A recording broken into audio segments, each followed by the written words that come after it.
O me obi ko salinga suki en bien. Tande suki na ngai suki na ngai neti plante. O salinga bien makasi penza. Na sepeli ya merci. O moni tande nzamba pamboli yo na salon. Bien yaya, naza très fière na yo. Très fière vraiment. Ba jeune fille mususu bazo sala ba gloire ya boete. Tu vas faire des exploits yaya. Nzamba zana yo. Mwana komo kende. Opesa mama mbote. Nini? Paiement. Ezando ya futa yaya.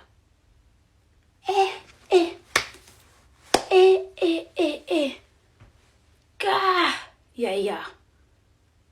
Ngana za tantina yo. Est-ce que va futi sa mama? Na biko tu tantina za ka oneti mama na kweki ko bota yo. Yo mama na yo ko ya osale suke futi sai. Yaya. Teza ndinga teza kana ndinga business. Yaya. Nous, on va te soutenir dans tes business, dans les prières, ton ambongo. Ozalaka na mabondeli nanga. Théo, ils ont vraiment business, na yo faut pas foutre ba travailleur. Bon, quoi, ça va travailler na yo, te kinga na tante na yo. Je suis comme ta maman. Non, ok, ça va. Problème est à na fouta. Ils ont combien? 55. Wana kadi mobimba course à Lidl, eh? Course Lidl vraiment aldina tondi sipe sac. Pona balek na batikali kuna na ndako. Peut-être Ismaël aza aoyali pate, hein? Ouais, c'est ka bon, écoute rien écoute na meme na McDo 55 yango ebimi awa parce que ça linga suki. Te omia eza elote ya. Non, eza elote, ça nango elote. Na suki ka Ismaël. Je fais les cheveux chez Omia. Elle m'a dit de payer. Kingdom of Beauty.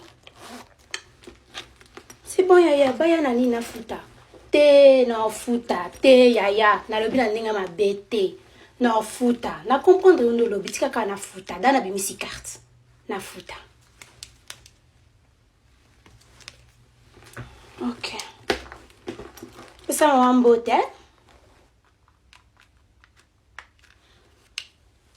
Ya patience. Tout n'angani. Omoni mwano ya quartier omia fongola soki salon na Kingdom of comme ça suna eza comme en anglais Kingdom of Beauty of Brussels. Na obina kende na tuna ya bungisa ka mwa suka sala ka mwa brushing eloko mo ya makasi wana te. Na uto fongola ka ba mesh suki na ngeza ka bon na bisika ka asokola mwa sala ka mwa brushing. Ayambinga wana pe bien tantine to soli pe bien to seka nga pe na vandi na kaisi kana timona muto osanga sukit yaya e comme na tele maboye o tantine bichi futa ubikina kamwe na bisinga na futa o wiza kama business na ngai ifuna mama a futi singa vuma suki 50 suki kuteza kisi ba 90 € boye biminga 90 ezebile pona tokolo ba 50 me yaya 90 na 50 wapi différence na bisio na futi singa yena mama na baza olia na ndako na ngata yo mokona za ata bola mama business so wapi aka mwa mabe eske da ba futi sa tantine soki biso ne muto telemaka na prière pona banana ba réussir te penza na kamwe penza na kamwe te nazo ma bete na eza cadre business te yaya na kamwe yon kanenga na bisabino so boke na kuna bozala da prête mutamtami mambongo na yeboka insate ko to ke na ninga famille mutamtami madambo na e a futi sabatu na bato ya yebi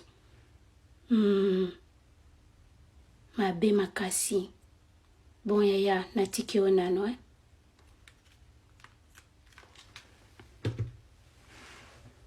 suki na kitoko merci peut-être na biso mo ba quartier mutaka asalian kitoko merci Bichilix